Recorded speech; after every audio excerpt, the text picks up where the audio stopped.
In this section of the template, we're trying to look at the overarching question of how are our students doing. So we will be analyzing the data that your team and yourself have chosen in this section of the template. The objectives, which are aligned to the Janison domain again, are aligned to domain 1B and 1D. So in this section, you will be determining an area of growth, and you will be analyzing your data points, and that data point could be your own teacher identified data, or it could be MAP, NWEA data, SAT, or PSAT data. The guiding prompts are here. There's 5 of them.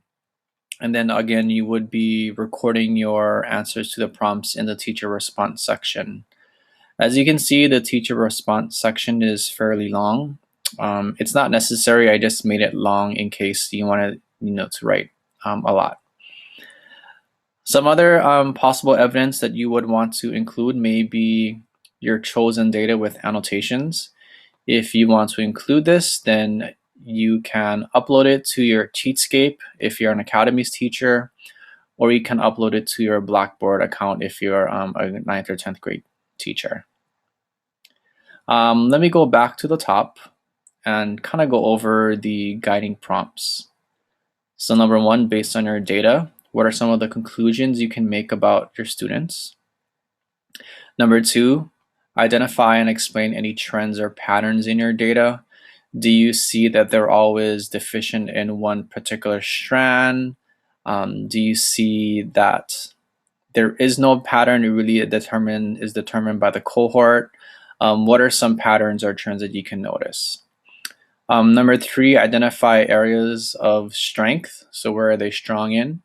And where do our students need to grow the most? So these could be by strands, by group of students, maybe a certain percentile that they're not consistently reaching.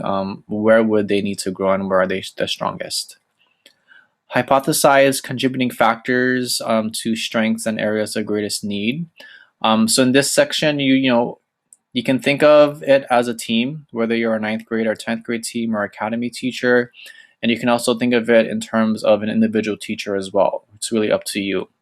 So if you're thinking of it as an individual teacher, then maybe reflect on your curriculum and how can I best support the strengths of the students, and what can I do to ensure that the areas of greatest need shrinks.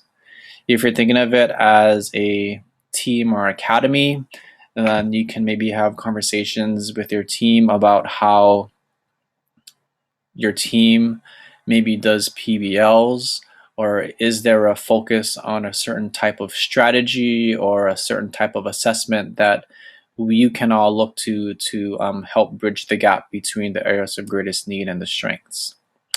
And number 5, identify connections to the vision, and philosophies. I think one of the important questions to remember in this section is question number 3. Identify strengths and areas of greatest need. The reason why I highlight this section is in the next section after this, where you're actually going to develop a plan. You're going to develop a plan based on that area of greatest need. And that plan is going to include using one of the Common Core instructional shifts. So how you address the areas of greatest need is going to be dependent on what Common Core instructional shift you choose. So I want to bring up the instructional shifts just to review. These are the 3 instructional shifts: building knowledge through content-rich nonfiction, reading and writing grounded in evidence, and then the last one, regular practice with complex text and academic language. So if you notice that your students have consistently scored low in informational text in your NWEA scores, then maybe you want to focus on shift number 1, building knowledge through content-rich nonfiction, or maybe even shift number 3, regular practice with complex text and really important, that academic language. So how you address the area of greatest need for your students will be through one of these instructional shifts. So as you analyze your data and you determine where your students need to grow the most, think about what shift would best fit helping that student grow in that particular area of greatest need.